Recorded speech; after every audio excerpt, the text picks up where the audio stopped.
ఎలాంటి సూత్రాలు మనం పాటిస్తే ఈ జబ్బు రాకుండా మనం చూసుకోగలం? దీని గురించి మనం మాట్లాడుకుందాం. మొట్టమొదటిగా మరి ఒకవేళ మీరు పొగ త్రాగుతున్నట్లయితే మానేయాలని నేను మనవి చేస్తున్నాను. ఎవరైనా కూడా పొగ నములుతున్నట్లయితే పొగాకును దయచేసి మానేయండి. మొట్టమొదటి సూత్రము పొగాకు నమలటము, పొగాకు త్రాగటము మానేయాలి. దీనివల్ల 40 నుంచి 50% క్యాన్సర్లు మనం నియంత్రించవచ్చును. సో కాబట్టి మొట్టమొదటి సూత్రము పొగాకు మానేయడము. రెండవదిగా చూసినట్లయితే మరి మనం ఊబకాయం అనేటువంటి దానివల్ల క్యాన్సర్ యొక్క సంఖ్యలు పెరుగుతూ ఉన్నాయి. కాబట్టి మన యొక్క శరీరంలో నుండి బరువును బాగా కాపాడుకోవడం అనేది చాలా ప్రాముఖ్యము.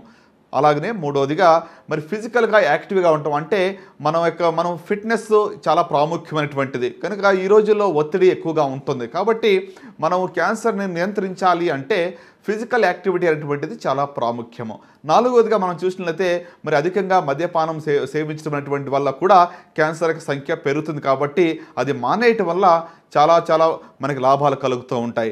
అలాగనే మరి ఐదవదిగా మనం చూసినట్లయితే అధికంగా మరి సన్లైట్లో ఎక్స్పోజ్ కాకుండా ఉంటాం. సుమారుగా 2 గంటల నుంచి 4 గంటల సమయంలో అల్ట్రా వైలెట్ రేస్ యొక్క రిస్క్ ఎక్కువగా ఉంటుంది. కాబట్టి ఆ సమయంలో ఎక్కువగా మరి ఎండలో ఉండకుండా ఉంటే స్కిన్ క్యాన్సర్స్ నుంచి మనం ప్రొటెక్షన్ మనకు దొరుకుతూ ఉంటుంది.